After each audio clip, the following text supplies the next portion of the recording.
Everybody's great when they're not tired. This is when they tired, that's when the real champions come out. That's when a real dog come out. It's where I think the real truth comes out, because I think there are a lot of people who are very talented who can make it there.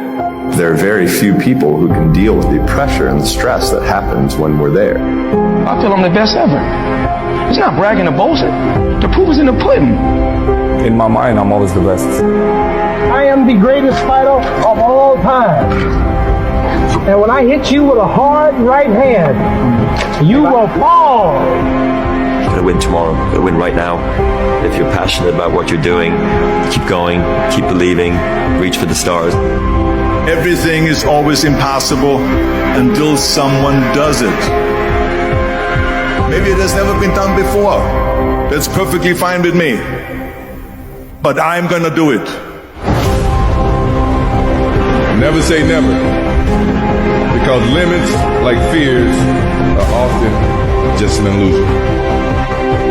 Hungry dogs run faster. And let the big dogs eat. If you look at the greats in any walk of life, the greats do things when they don't always want to. And that's the separation. It means you have to be more disciplined than not disciplined. I wanted to be the best I could be, period. I was waiting for you to smile at some of the compliments. You didn't. Smiling doesn't win you gold medals. I'm too fast, I'm too skillful, and I'm going to show everybody out there watching this show and the whole world, and the world will bow and admit that I am the greatest of all time when you see what I do to George Foreman. I believe that whatever I put my mind to, and if I was willing to make sacrifices and I was dedicated, that I could achieve absolutely anything. I'm the best ever. I'm the most brutal and vicious and most ruthless champion there's ever been. There's no one can stop me. I'd like to take this chance to apologize to absolutely nobody. Maybe someone's don't like me because maybe I'm too good. You win some, you lose some. But you live to fight another day.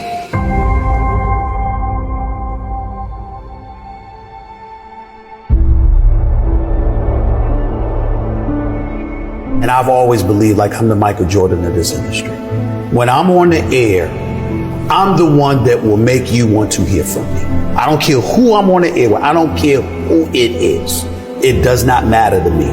By the time I finish speaking, I am the one that you're going to want to listen to. That's my attitude. If this requires 100% and you give me 99, I might want to fire you. Because I'm about getting the job done. Sure. It's about the results. And I think that, unfortunately, when we look at our generation today, not enough people preach about that.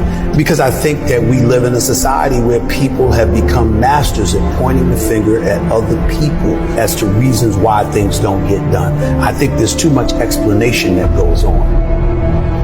But the bottom line is you ain't getting it done.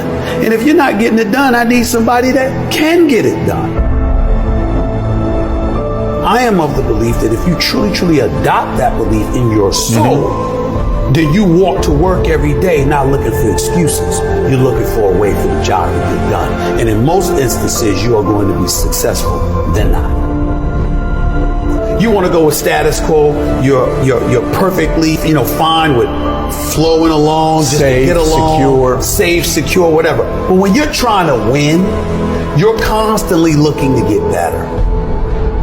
My philosophy is very, very simple when it comes to my family, particularly, me being a dad. If they're hungry, it's because I'm starving. I don't eat until they eat. I'm not comfortable until they're comfortable. I don't have unless they have. That's the mentality, and that's the mentality that I strictly get from my mother. And so for me, having that kind of mentality, well, what comes with that? What comes with that is a certain work ethic that you have to put forth, and it's a willingness to sacrifice. Am I the most disciplined person in the world? No. Am I the most meticulous person in the world, like some people would believe? No, I'm meticulous enough and I'm disciplined enough. But I think the key thing is that the bottom line is everything to me. And whatever the bottom line requires is what I'm going to do. If the bottom line requires an excessive level of discipline, I'm going to do it. But to me, it's whatever the moment or the situation demands. And I'm a bottom lines oriented kind of person.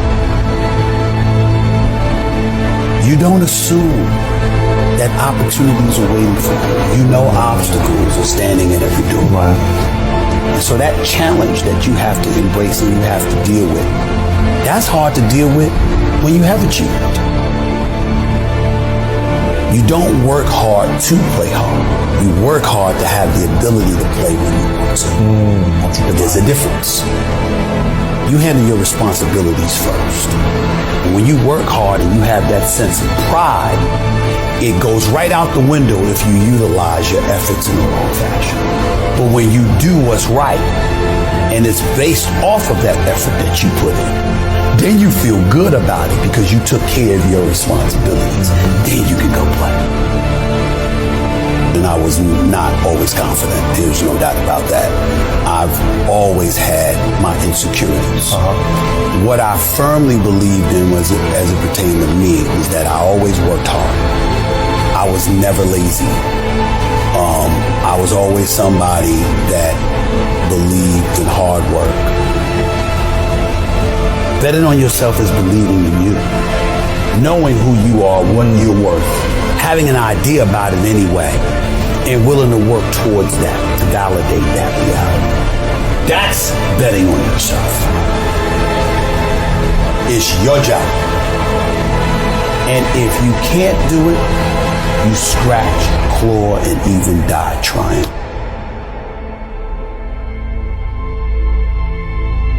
We make excuses every day, all of us as human beings. On far more occasions than not, I have to speak on the issue of accountability as it pertains to the entire sports world. And when it comes to the issue of accountability, I get all of that from Mom. It happened with ESPN when my contract wasn't renewed back in 2008. I was sitting up there, I felt betrayed. I felt ticked off. My mother let me lick my wounds for a couple of days. And then she said, what could you have done better? You sure you didn't do anything? And I thought about all this stuff. I'm like, what is she talking about? This is just not true. This is not right. I work hard. I do this. I do that. And then I started thinking about it.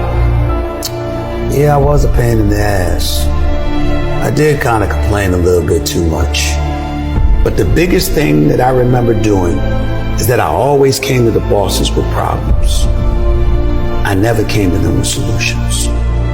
It was always about the problem, never the solution. And I learned when I sat back and reflected on the mistakes that I had made in my career at the time, I learned that no boss wants to talk to anybody that doesn't have solutions. Instead of working around the clock trying to figure out what somebody else wants from you, good or bad, there are moments that crystallizes it for you in your mind. Pay attention and you'll see what they are. And you'll know what to do accordingly. That is what I believe makes me the best. It's my commitment to excellence for the collective whole.